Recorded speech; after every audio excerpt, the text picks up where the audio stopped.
Hello. This is Beyond Oceanus, the Ballad of Elpenor. It covers Odyssey, Book 10, lines 503 to 74, which is actually the end of Book 10. And so the journey home resumes with a detour. We've already had 2 members of Odysseus' crew named, amongst a number of occasions where they speak in chorus. Sometimes we get the convention that one on this side and one on t'other says what follows, even though it is but a single speech enacted by a solo performer. There was Polites, citizen, the one Odysseus cared or worried most about, Cadistos, who could not resist responding to the sound of a goddess' voice.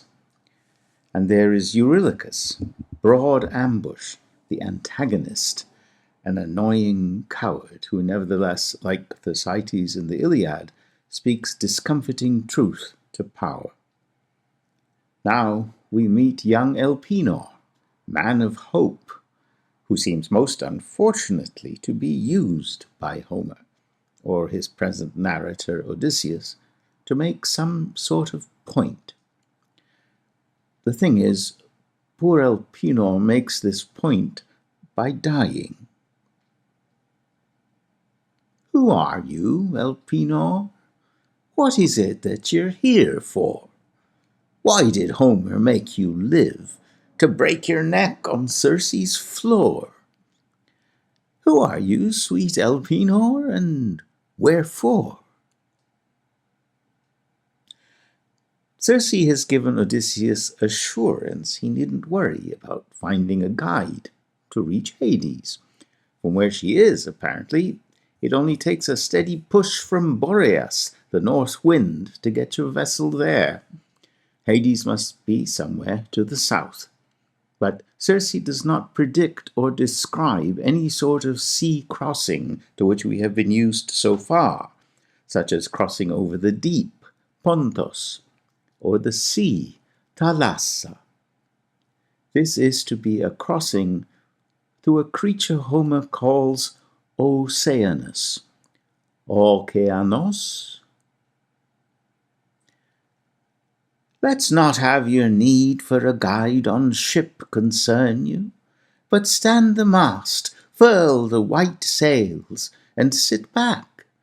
The breath of Boreas, you see, will carry her. But whenever it is by ship you cross through Oceanus, there's a small headland there, and a grove of Persephone, tall poplars and willows that lose their fruit. We are, of course, in the habit of using ocean to refer to the biggest bodies of salt water in our environment. But no part of this decadent usage can have anything to do with the referent Homer intends. Oceanus is the proper name of a stream or river, after all, not an ocean, evidently running fresh water. On the shield of Achilles it is described as a river which is set into the shield's outermost rim, as though it ran right round the cosmos inscribed within. Needless to say, we do not presently observe any such seemingly liquid ring around the world. It will therefore take some effort of imagination to realize what Homer may be describing or referring to. Homer describes the constellation of the Bear as at the pole of the world and the center of the shield. It spins upon itself and never sets, as only a constellation at the pole would appear to do. But this is an impossible configuration, according to the dogmas of modern astronomy, which see the Earth's present motions and attitudes as the only ones of which it was capable in human memory. In particular, a back calculation of the present precession of the equinoxes will never result in the North Pole presently pointed at the star Polaris, in the little bear being located within the great bear. For Homer, it was simply the bear. Ursa Minor only became a thing in later times. The Phoenicians are supposed to have taught it to the Greeks, likely because it had replaced the bear as the asterism to navigate by. Current theories attribute the precession to multi-body gravitational dynamics, and so to be somewhat variable. But if we take ancient measurements seriously, as we ought, it has slowed down significantly. It is reasonable to wonder if a sudden displacement of the pole within the chronology of human history may not have left a remnant wobble in the Earth's equilibrium from which it is gradually recovering, also on the human timeline. Note how the artist in this rendering has replaced the bear with the sun's chariot surrounded by the zodiac. This is a symptom of the post-Copernican religious egoism which Homer cannot be seen to violate. The obvious falseness of Homer's description to their present sky at night was not lost on ancient authors.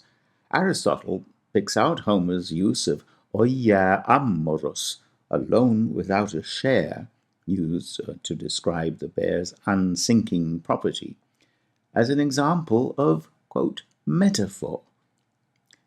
Elsewhere I have drawn out the implications of Aristotle's comment. Not just Aristotle, but his whole audience feels that the only way currently to understand this line of Homer's, readily evoked by its two opening words, is as an illustration of what the philosopher means by metaphor. Metaphor is the only option by settled opinion, clearly because what the line literally means cannot be true. There is no dispute here, expressed or implied, about what that literal meaning really is. That would defeat the purpose of an illustrative example of metaphor. So here lies the key element in this tidbit from Aristotle. It leaves no doubt that the literal, non-metaphorical meaning of Homer's phrase is that the bear alone did not set. Much later, Strabo, in the Roman era, tried to defend Homer's veracity by claiming that what Homer really meant by the bear, Arctos, must have been the Arctic Circle, or the Bear's Circle, Arcticos Kuklos. One cannot navigate by the Arctic Circle, however, without going round in circles. One needs a fixed point. In our skies there is but one. Calypso asks Odysseus to keep the bear to his left as he pushes off in his raft. If the bear was a polar bear, her instruction has shown him how to head due east. Always remember that classicists, mythologists, astronomers, archaeologists, historians, biologists, and all manner of non-professional folk presume an awful lot about the layout of the earth and the sky in Homeric and other ancient times. Within Homeric, we might also distinguish between the time of the telling and the time of the action. Mainly, the presumption is that nothing has changed in these things, except very slowly, which is an absurdly false one when it comes to the earth and the sky. It is a presumption in the modern uniformitarian sciences as well, where only presently observable processes, mostly gradual, are allowed to be responsible for the manifold phenomena confronting us. These include miles-high mountains, miles-deep trenches, and vast canyons, all on a supposedly gravitating sphere. The diversity of biological genera, living and dead, ice ages, and the planet Venus. There are seashells and the bones of Amphitrite's saltwater creatures at the tops of the Himalayas.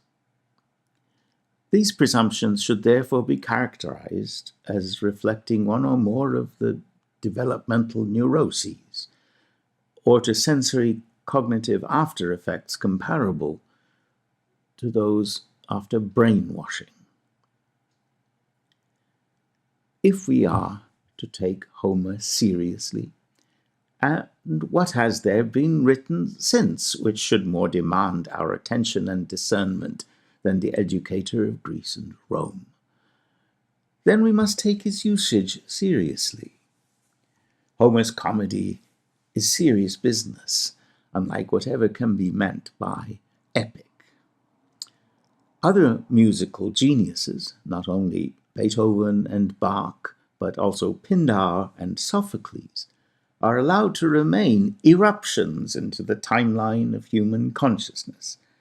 But academic types don't care for geniuses, and especially ones they don't themselves produce and nominate. The poet whom Pindar and Sophocles no doubt considered the greatest genius of them all is made out to be, at a deeply formative level, a product of an oral tradition. Such a tradition is entirely an invented postulate of the modern academy.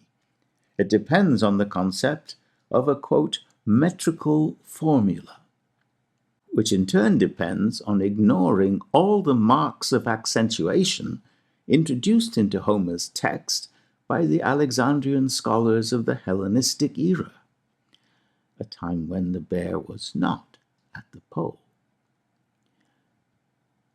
Meter is not prosody.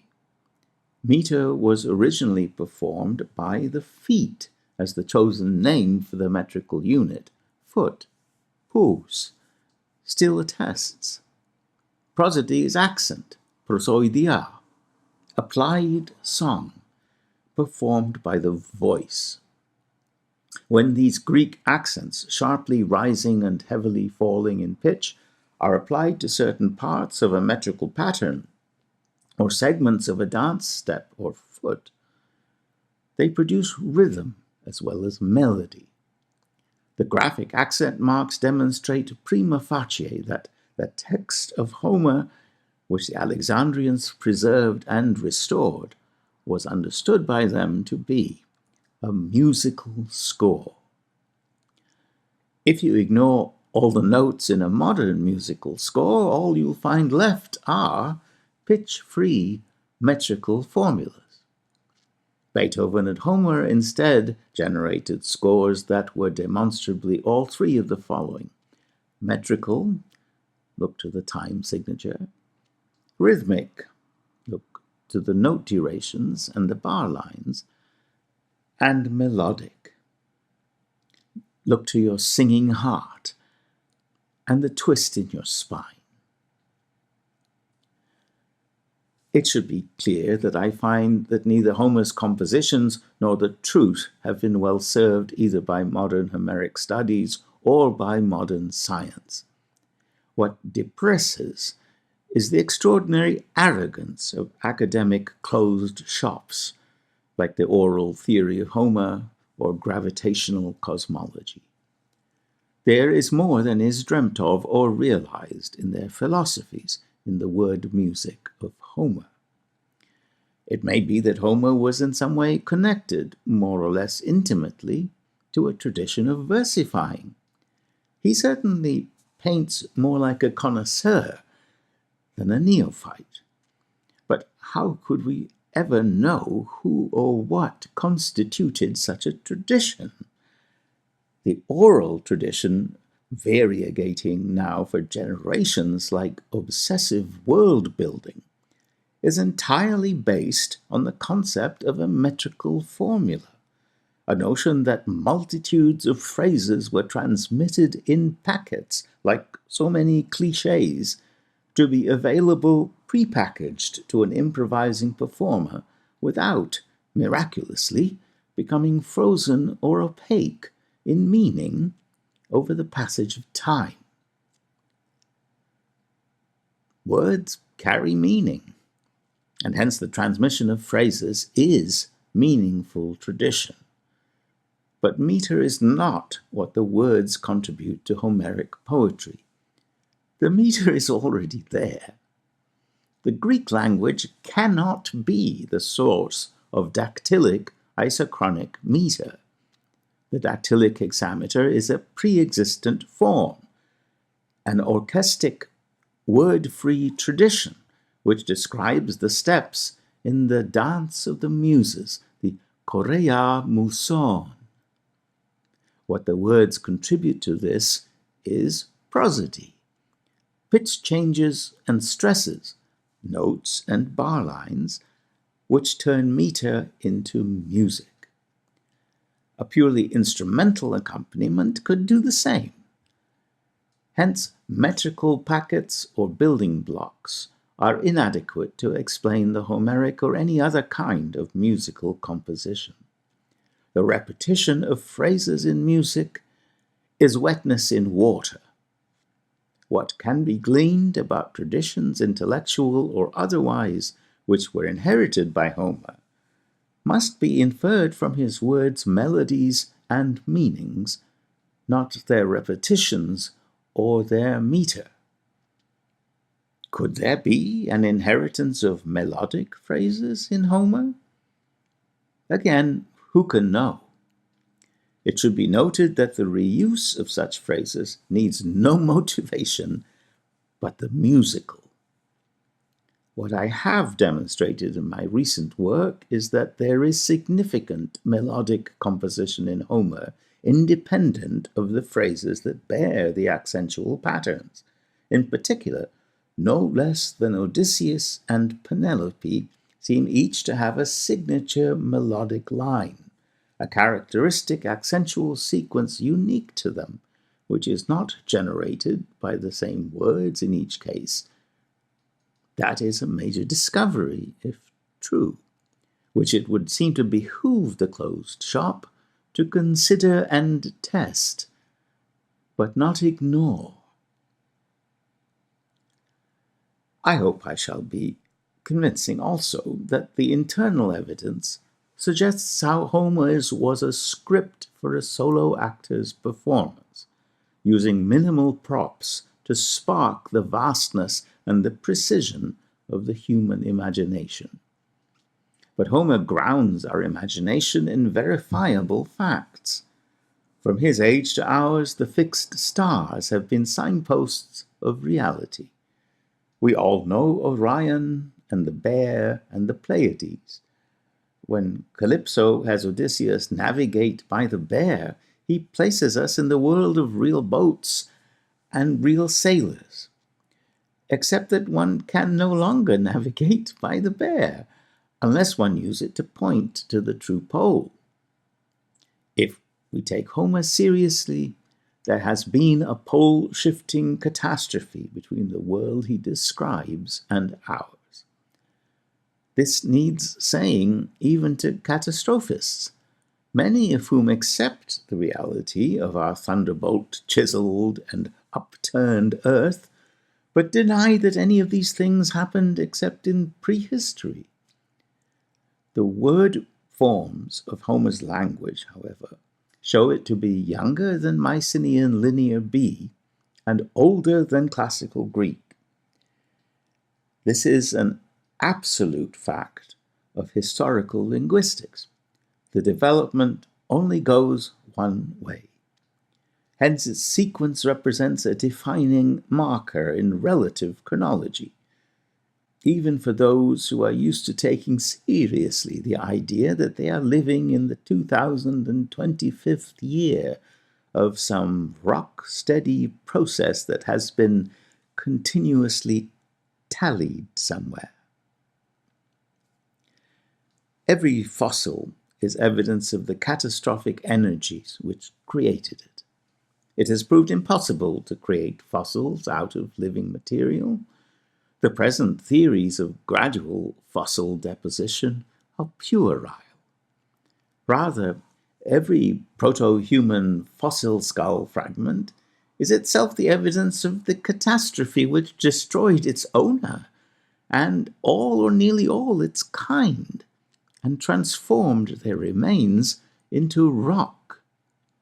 It is also evidence of the radioactive conditions which, to begin with, distort and otherwise invalidate methods of chemical dating for samples so produced, except perhaps in the terms of relative chronology, that is, earlier or later without the use of spurious numbers in years.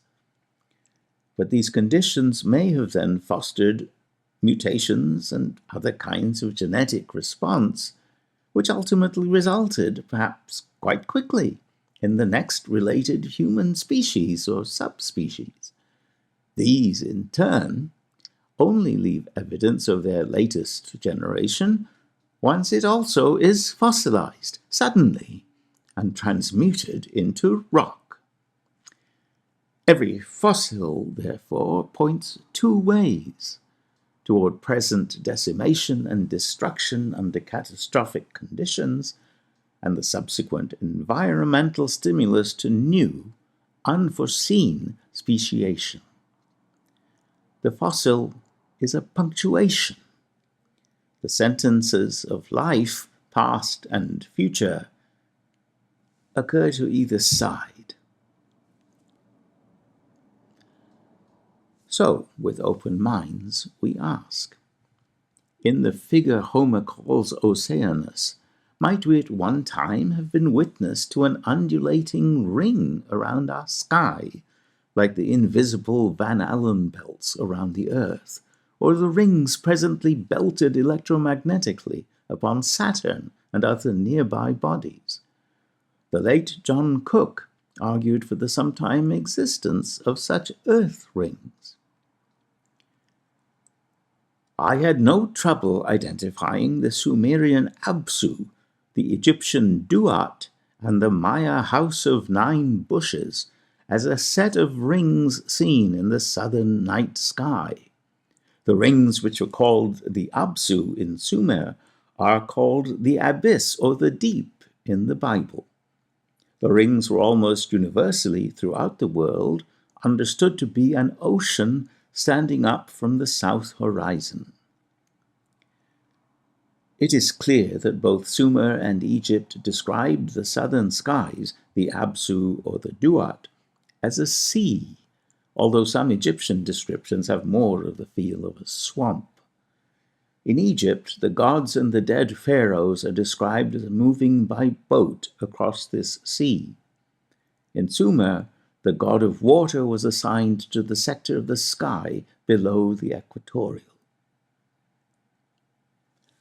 Cook's opus can be found at saturniancosmology.org if you would like to assess his assessment of the historical and comparative evidence. His chapter 5 is the one on the Absu. It may be notable, after all, that Circe has Odysseus sail due south. Equatorial rings seen from the north would have looked like elongated semicircles, that is to say, nested arches. What is it that these people are drawing? What have they seen?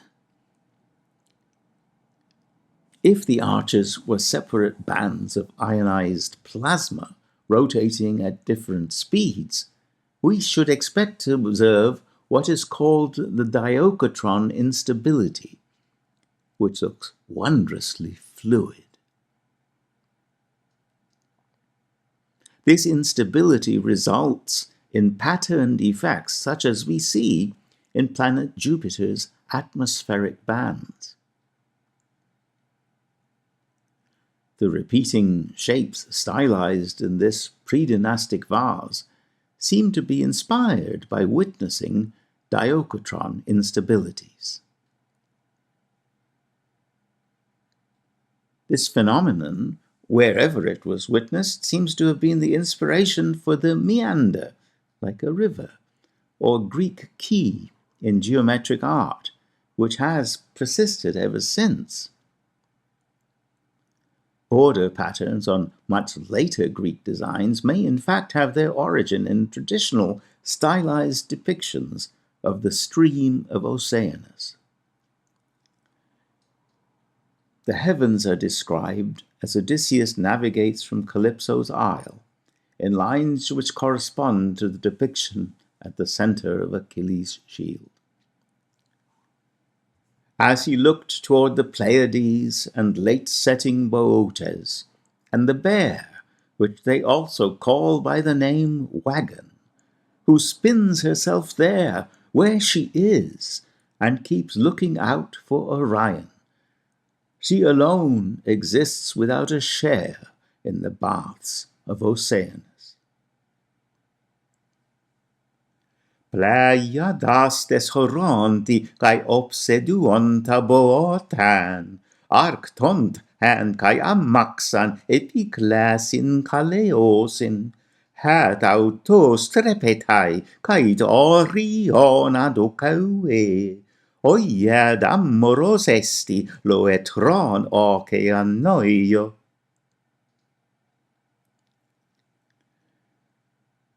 It is easy enough to read this to say that the bear alone does not sink below the horizon, since she was at that time, to the consternation of modern neo-astronomers, the constellation at the pole.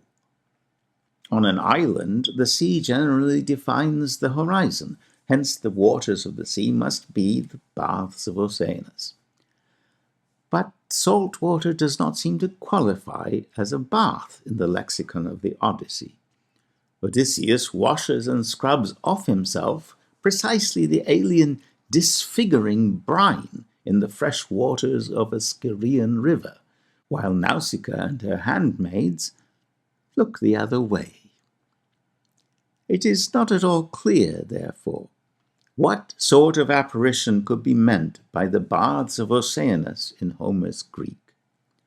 The comparative evidence suggests that ancient peoples north of the equator saw an abyss or ocean in the southern sky, which undulated in a way that suggested liquid, and perhaps was even thought to have been a source of fresh water upon the earth during moments of electrical excitement.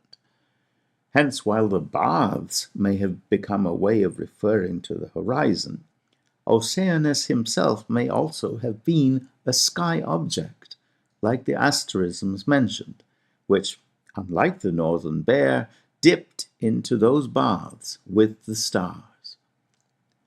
What is clear is that he was a cosmic river, thought to be the ultimate or original source of earthly bodies and streams of fresh water. Well, if an undulating ring around the earth is too much to take on board, think of Oceanus as the Milky Way, which otherwise does not get a mention in Homer. To cross through a river generally means to get to its other side. Adjacent to Oceanus in Circe's description, one assumes past its further bank, are mentioned fully 4 other rivers which are not the Milky Way. Into Acheron, perhaps it means swamp, conflow both the Pyriphlegethon, flaming fire, and the Cocytus, morning, itself a branch of the Styx, shudder. The Styx, therefore, perhaps, is or was once also a visible thing. Are these 2 phenomena in the sky? Vibration of varying intensity connects the species of fiery plasma with those of grief. When Calypso swears good faith to Odysseus by the Styx, she describes it as down-flowing, katebomenon. This may mean it flowed down to the earth from above, rather than from the surface into the ground. On occasion, ordinary rivers have been nominated to represent these 4, but how could these be ordinary rivers? Who ever heard of a river called Flaming Fire? Water tends to put out fire. London is burning and I live by the river, said Joe Strummer. Flows of lava are generally singular, spreading events, not sources of continuing permanent rivers with banks. The four are generally understood, however, to be rivers of the underworld, unseen or at least no longer visible. This is also likely the implication of their being, for Homer, part of the invisible realm, Hades, Awidas. Hence they may be phenomena now gone, but not forgotten, thought not to have been destroyed, but still to exist beyond Oceanus, which would then have been the nearer border of the visible world. A separate river Oceanus encircling the world does not impress the senses today, however. It is judged a figment of primitive cosmological fancy or romantic poetizing, although there is still a widespread belief in an invisible hell. Consider that the constituents of our so-called ancient world understood themselves to have a complex and much more ancient past than ourselves. Hesiod tells of 5 different ages of man. Polynesia remembers 9 ages, each with a different sky. Elsewhere we hear of successive suns, a number of widely dispersed texts around the world affirming that the present one is a 7th such sun. The past and the dead are no longer visible except as decaying and eroding remnants.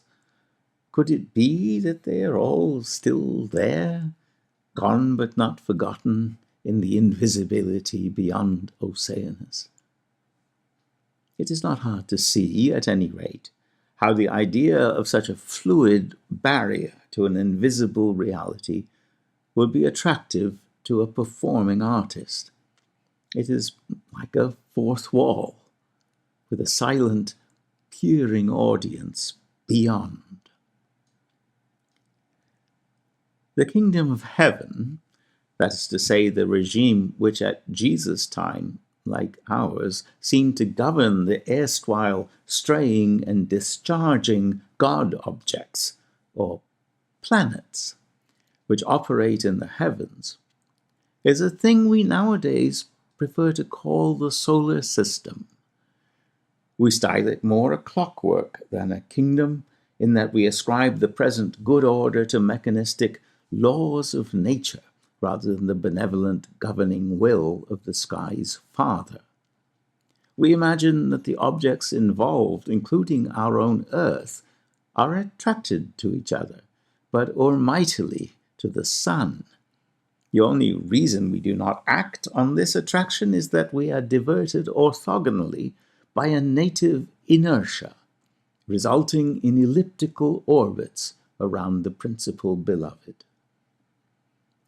It is a stupefyingly agreeable fantasy, which is obliged to ignore the manifest nature of the sun and planets as electromagnets, where repulsions as well as attractions are involved, in motion within their own and exogenous electric and magnetic fields. It makes no sense, however, to allow such contemporary religious blinders to alter, censor, or otherwise pervert the recordings of ancient composers and visual artists, nor indeed the record of mountains, rocks, and sediments. In testimonies Cook gathers from around the world, the Apsu and its analogues present themselves as arched rings in the southern sky, with a different number attested depending, apparently, on latitude. In the Yucatan and in India, there were 9 undulating half rings or arches, for example, but in Egypt, 7. If Homer's words are describing the same thing, he evidently knew of only 5, which would then be a clue to his latitude. There are the 4 named infernal rivers, at times conjoined except for the Styx, while outermost or innermost, at the periphery of either the cosmos or an invisible underworld, runs Oceanus. We might say that this configuration was associated with fresh water and was perhaps considered a source of freshwater rivers, although not a source of briny oceans. Whatever it is that Homer means us to be looking at or imagining, in heaven, on earth, or beneath it, past or present, it is clear that any audience would find it difficult to get its bearings. The reorientation, which seemed to have been established after a solar year on Aiaia, Circe's isle, has once again been upended. To cross through the stream of Oceanus, perhaps beyond the Milky Way, would seem to be a journey beyond the limit of the visible world, given the iconography of Achilles' shield. Yet on the other side, there seems to be a normal landfall. There's a small headland there, and a grove of Persephone, tall poplars and willows that lose their fruit. This familiar sort of prospect for landing, after what we should have called space travel, does not so much reassure as further disorient. It is the disconcerting sort of realism as confronts one in dreams or nightmares or abstract art, real frogs in imaginary gardens, or icons appearing on your toast. How does Homer locate us and restore our bearings? Through Circe's speech, it seems the performer is given a series of directional cues, which I presume he acts out while his voice continues to deliver Circe. Of course, it could instead be that she uses her body to give the instructions, like a coach teaching a new technique. When she says, "Hug close to the rock like I'm ordering you," hos sekalauo, I imagine her embodying the move. Horse carries with it the gesture this way, thus. One remembers the walk this way vaudeville joke from the film Young Frankenstein. The rock is my interpretation, by the way. The original simply says, draw yourself close, after describing an area where there's a rock or cliff and the coming together of two thundering rivers. Circe does not say which two rivers these are of the 4 plus Oceanus that have been mentioned. The first directional cue is the journey due south, which may at one time have meant a journey towards a now unimaginable and looming cosmic apparition. When she comes to the spot by the rock, Circe mimes the ritual she deems necessary. The line, "Dig a trench an arm's length over here and over here," seems designed for wide-armed gestures over here and over here. The miming out of these sacramental actions creates an intelligible space around the performer, which allows for a settling physical orientation, whilst imaginatively surrounded by the frightful wonders of an heavenly underworld. A recipe guides you through chaos in the kitchen. One must offer mixed honey, melikratos, is that milk and honey? Then wine, then water. Odysseus is to appease the ghost with the promise of a sacrifice once he gets home of his finest barren heifer. He's going to fill the barbecue with quality ingredients. For Tiresias, he'll set aside his best black ram. The sex and the fertility or infertility of the beasts is as pointed as it goes unexplained. In addition, right away, not when he's got home, Odysseus must sacrifice a ram and a black ewe. The mechanics of this, where the sheep he needs could come from, for example, and all sorts of other logistical problems, are allayed, it seems to me, by the misdirection of giving directions. Turn the sacrificed animals toward Erebus, but turn yourself away, heading for the on-flowing river's streams. Erebus seems later to mean darkness generally, with also perhaps a connotation of dustiness. But here in the Odyssey, the context seems to require a definite location, and nothing precludes a location in the sky. Cook suggests that the shadow of the earth upon its riverine rings would have made the impression of a shifting starless portal through the arches. When the ghosts do in fact appear, they are said to gather out of Erebus as through a gaping door. We therefore focus on the pointing of the animals and the turning in another direction, inhabiting the celebrant's movements and hands rather than trying to make sense of the scene around him. The ghosts will gather at the river, it seems, where he is facing, while the sacrifice is behind him.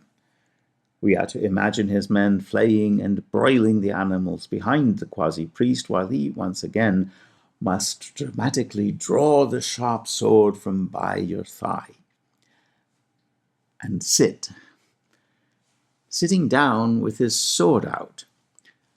The Odyssean performer is an awkward ham. The battle sword's job this time is somehow to keep the dismal remnant souls from getting at the spilt blood to his rear. So we face the ghost seated, sword out, with butchering and cooking going on behind our backs. Do not allow the corpse's powerless heads to go near the blood before you consult with Tiresias. Circe first describes the souls, or ghosts, psychai, as belonging to the corpses of the dead and gone, nekuon katatetnao ton. Here, these psyches appear to be identified with the corpses' powerless heads, amenana karan. I am not aware elsewhere in Greek of a connection between psyches and heads. Please let me know if you have seen this before. Perhaps for such lifeless heads we are to imagine, rather, skulls. I think we take in with some attention the ritual and the directions. We are like the audience at a vampire movie, who must do their best to learn the rules for their particular flick. Can you see them in mirrors in this one? Do crosses work against them, or is that only for believing Christians? We are prepped in this way for the actual encounter as an audience, rather than the protagonist, by Circe's rehearsal of the steps. In the typical literary classroom, this is simply Circe's didactic speech. Aside from the willful ignorance in classics environments toward learning to perform the speech in its tonal hexameter emphases and musical rhythm, one has also to inhabit her speech imaginatively and dramatically to realize it. There is the implication that one had better learn Circe's lessons by heart, follow her instructions exactly, or else. Our hearts will skip a beat when we get there if Odysseus misses a step that we've learnt, and we'll be watching. Circe ends her speech with the hope that the ghost of Tiresias will reveal to our hero his way home. Whatever else its measures and turns, it is to be over the deep, epiponton, filled with fishes, not again through Oceanus, the Okeanoio. As Circe concludes, the dawn rises. But that does not mean that they've only been talking. At last, we get the scene which has been powerfully teased since we first heard her, invisible but singing, more than 300 hexameters ago. Finally, we get to imagine Circe and Odysseus naked, because Odysseus describes them dressing. Picture it. So she spoke, and right away came golden throne, Eos the dawn. Around me she put a cloak and an undershirt. She picked out my clothes. Herself she draped a big white robe, the nymph, sheer and ravishing. And she threw a girdle round her waist, beautiful, of gold, and on her head she placed the veil. Hosepat, auticade cruzotronos lutenavos, ampide meclainante gitonate hemata hessen, autad argupeon paros megahennuto numpa, lepton kai carien, perides donan baletic sui, calan crucean, que palei de petace caluptran. If you can take your eyes off the diaphanous robe, Circe goes on to replace her veil. Who knew until now that she's been wearing one all this time? It is the undressing sequence of the wedding night in reverse.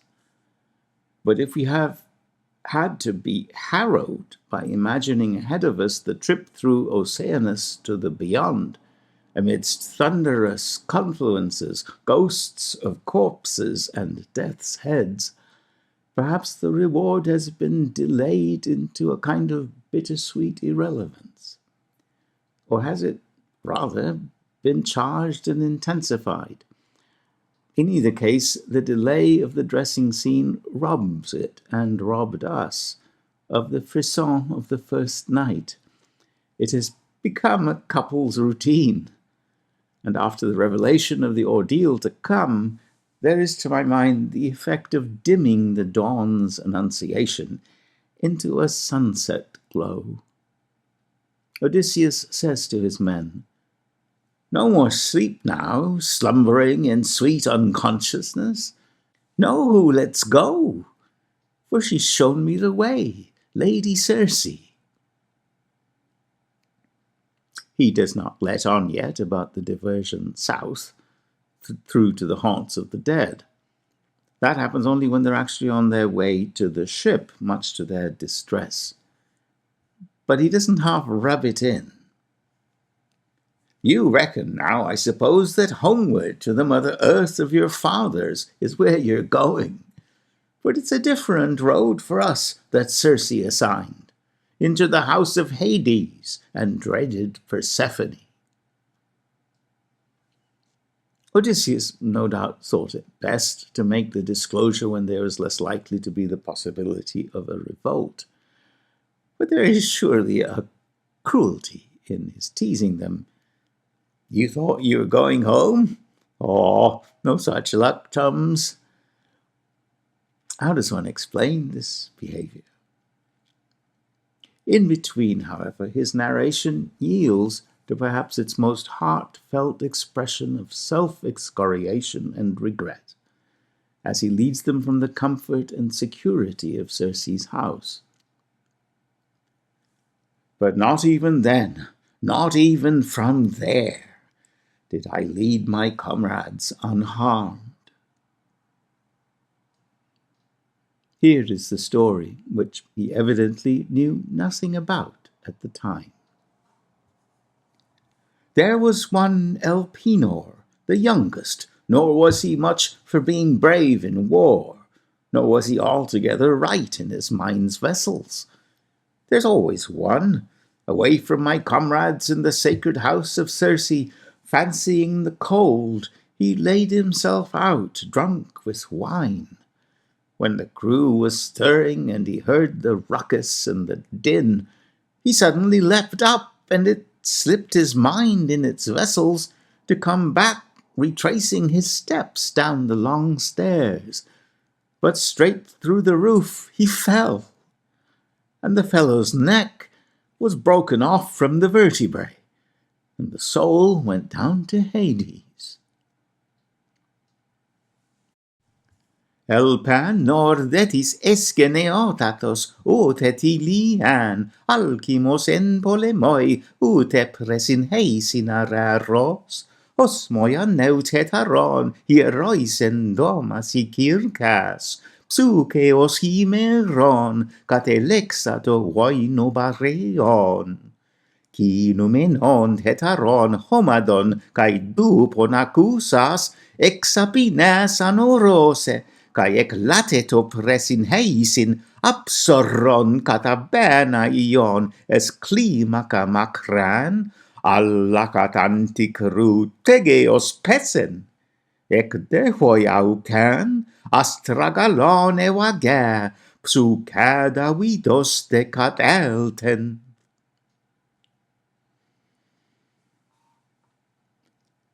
So, why is this here?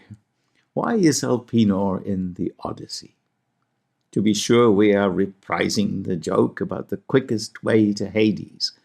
It turns out Elpenor will already be there, the first to greet his captain and comrades.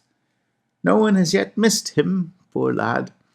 He is unknown, this man from Hope. His lack of valor implies that he did nothing to speak of at Troy except to survive it. It's never made clear or dwelt on what might be there for him at home, or any of the other crew. Only for Odysseus is the longing for home in any way concretized by Homer in wife and son and property. Elpenor only becomes known because he dies in an interesting way at an interesting place. But neither of those things would be here nor there if he had not been part of Odysseus' crew. Odysseus, by contrast, is well known before he even begins his story among the Phaeacians. The songs Demodocus sings about him grieve him dreadfully, but he evidently seeks out this grief. He makes a request of the singer for the tale of his most famous exploit so far, the cunning scheme of the wooden horse, only to blow his cover by crying in a way that Homer compares to the tears of a widow falling over her slaughtered husband with the spear at her back. It seems that part of the motivation for telling the tale now being told by Odysseus about his journey after Troy is to change the way he is known. That is, there is something deeply disquieting to the man himself about the way Odysseus is known at present.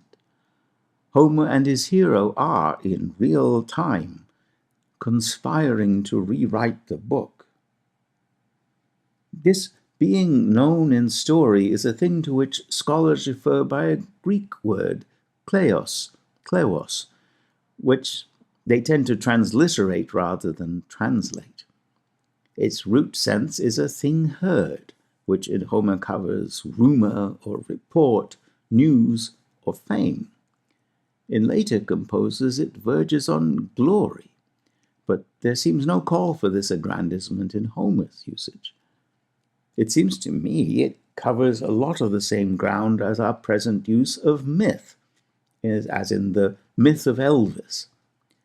Story itself seems to cover the turf very well, in the sense that Homer himself distinguishes the truth, or what can be known, from what can be gleaned from the story about events, as we might distinguish a story from history. At the invocation of the Muses preceding the catalogue of ships in Iliad 2, Homer calls on the goddesses to aid him where he is deficient.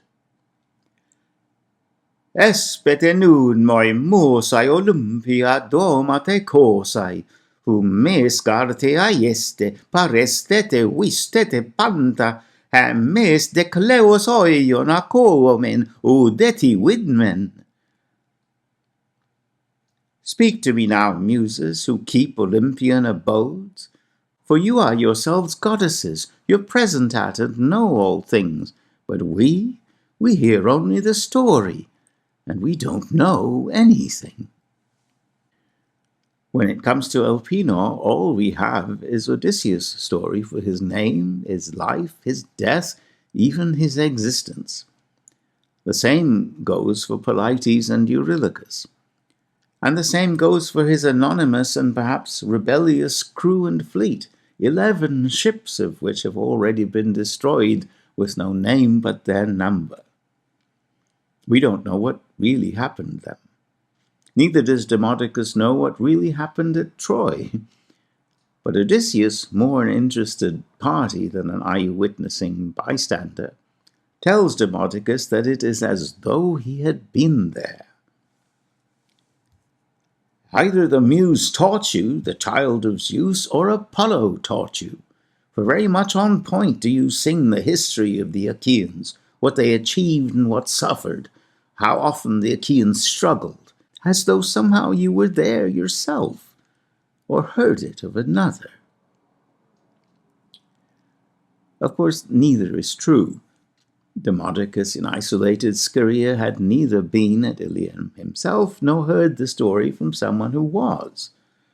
No, the poet, or the novelist, or the filmmaker either succeeds in illusion or deceit, or else manages in some numinous way to get at the truth. But none of them was ever there, except in that numinous way. Count no man happy till he is dead, we hear from Solon in Herodotus. We need to have the whole story before we can assess the whole life, and that means taking in any misfortunes or disasters or sins that take place before the end. Consider what an assessment of Bill Cosby's life might be, were it to be taken in the prime of his career rather than nearer its ongoing ignominious end. Even after death is Queen Elizabeth contagion-free of her beloved and favourite, ex-Prince Andrew. Young Elpenor, one presumes unmarried and without children, is now a closed book.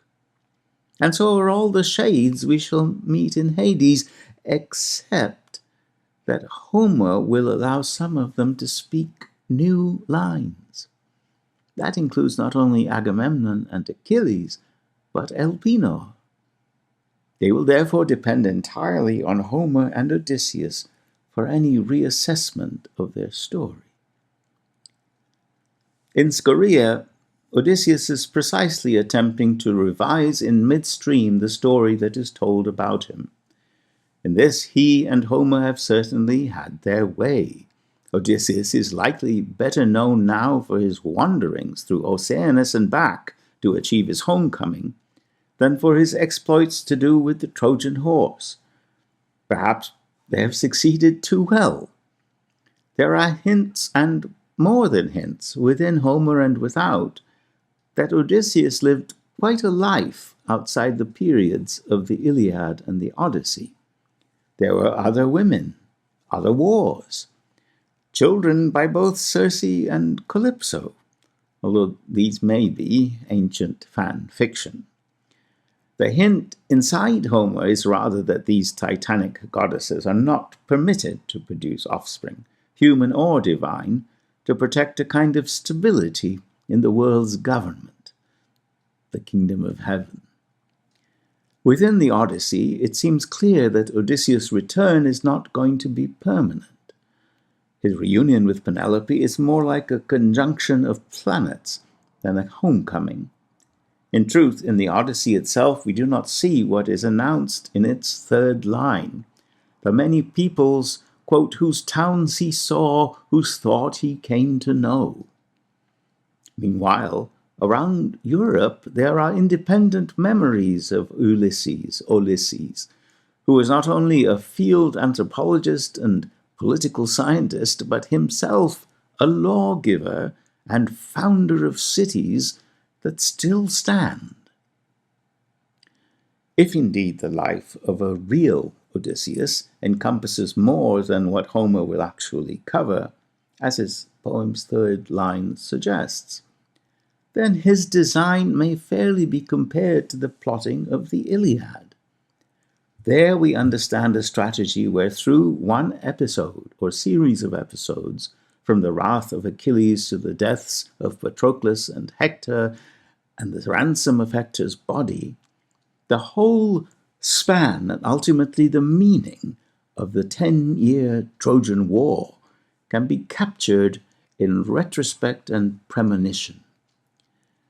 To apply this to the Odyssey, we could articulate Homer's thesis to say that the whole of this remarkable wanderer's career and life can be captured through the prism of this one movement, through struggles and temptations of many kinds after his putative heroism at Troy, back to Penelope in the home where she is housed. For all that Odysseus is not destined to stay there with her, this thesis would argue the life of the future founder of cities, whom Homer knew post-mortem, could best be distilled to its generative essence in the course of this desperate journey, to her and home. The disclosure of this heart and its motives is, in other words, a disclosure of the heart of a founder of civilizations. Homer has answered Solon in advance. It is not, in fact, the best time to regard the flourishing of a life when it is already invisible in Hades. The termination of death yields only an illusion of wholeness. The death is an interruption, not a climax.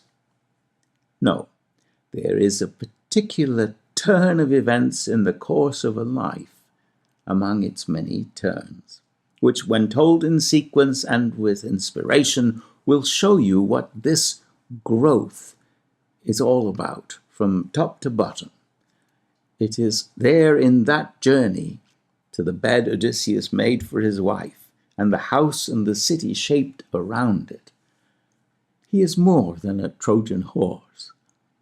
In Elpenor's case, perhaps the manner of dying does capture the man. His turn of events is a wrong turn off Circe's roof. It is an irony from our distance that Homer's word for stairs happens to be climax. The fate of Elpenor reads like a parable. In my academic work, I connected its lesson to a grounding of Homer's poetry in the rhythm and form of a native round dance, which is characterized in each 6-measure unit by a leftward retrogression near the middle. Permit me to quote extensively. There is an ethos to the helical narrative style that is revealed in a rather self-conscious metapoetic parable. Elpenor tells Odysseus in Hades that when he was laid out to sleep, drunk on Circe's roof, he failed to pay attention and go back down along the long staircase, klimakammakran, but instead fell straight through katanti kru, the roof. The fault is not that he presumed to climb so high, drunk as a god, and to take his rest on the roof. The fault is that he made his way back straight through and failed to slant or circle down the stairs the long way, returning the way he came. Odysseus, of course, is not permitted to make his return straight either. He must wander, circle, and rest a long, long while. The deft part here is that Elpenor himself is the mechanism by which Odysseus is forced to make a chiastic circle back from Hades to Circe's isle before he can continue his journey home. The journey to Hades becomes, by means of Elpenor, the center of both a physical and a narrative retrogression. In life and in storytelling, as in dance, there is a correct way of returning by turning. The head stays united to the spine. Elpenor becomes the tether drawing Odysseus back once again across Oceanus to the world of the visible on Circe's isle, where Elpenor himself, short of his ghostly Psyche, has remained. There is a pattern. Menelaus also had to return to the waters of the Aegyptus, from where he had come, the river fallen down from Zeus, divi peteos potamoio. Proteus says he must make sacrifice there before he would be permitted to return home. Elpenor's head does not, of course, stay connected to his spine. The fellow's neck was broken off from the vertebrae, and the soul went down to Hades. The clinical, anatomical, skeletal reality of the moment of death is a signature of Homer's descriptive poetry. The second half of the line, after vertebrae, can seem to juxtapose the anatomical and the mythical, but in fact, the soul went down to Hades, psuker Davidos de Gadelten, can fairly and literally be translated, and the life became invisible. The whole line is therefore empirical and medical in the modern sense, as to cause of death and the loss of observable life signs. But Circe's speech of instruction has indeed immersed us in a phantasmagorical journey, and the juxtaposition of the invisible in the sense of Hades' penetrated realm, and the invisible in the sense of the catastrophe which occurs unseen under the skin, among the organs and tendons and bones, to cause death in the moment. Surely this constitutes a potency unique to Homer's poetry. There is a sublimity in this juxtaposition of, what shall we call them, levels of unseen empirical reality. The broken neck is as unseen as Hades, but its diagnosis belongs squarely in the world of controlled experience, in autopsy, literally self-seeing, and considered physiological inference. It resolves the neck and the spine into vertebrae, astragaloi. The product of such experience we call expertise. Its principle we deem materialist, to the exclusion of stories about the journey of the psyche post-mortem. The autopsy is definitely after the fact. Death on this view is nothing more than a decisive break in the structure and functioning of an organism, which happens at a unique time and place and then is no more, like the life to which it happens. It is the Homeric juxtaposition which therefore appears to me in equal parts comic and sublime. Homer's vision is all-inclusive, Catholic, in a way which does not in any sense reduce the one account to the other, but juxtaposes them. Modern scholars sniff and call this feature of Homer's presentation parataxis, on the level of both language and narrative, and style it a primitivism. But their own syntax is limited. Also resident in the story of Elpenor is the hint at a moral, which opens the portal to a ranking of souls in hell and the idea that death may be a judgment. Elpenor is not the bravest or the brightest, but he's also the youngest of Odysseus' men, and surely this fact is put there to mitigate our judgment. He has had one drink too many and seeks out the roof for solitude and the cold. He feels the heat of wine and youth, and as the young do, he longs to be cool. Psukeos himeron. One might think that Elpenor gets as close as he can to heaven, asleep on Circe's roof. One wonders how far extends the doubt one feels in judging Elpenor's misadventure when it comes to all the other young men who shall be put to death for their errors in the Odyssey. Is youth, in fact, somehow the error? I continue in my book. The destiny cannot change. Whether one circles around or goes straight to the point, one ends up dead. There is a minotaur in the labyrinth, and in this sense myth circles only to conceal the truth. But there is also revelation, even in the very possibility of contemplating the fact of death that circling and other misdirections can afford. The initiate dies and is reborn. There is a cycle to his rites, both of confrontation and avoidance. Odysseus dies beneath the leaves. He is laid out in the Phaeacian boat. He is a fiery phoenix in his homecoming. The initiate transcends death by dying again and again. There is a sense, a conceit, a tactic, a faith that allows that the death of the individual is not an ultimate but an ever-recurring phenomenon. The circle cheats the arrow.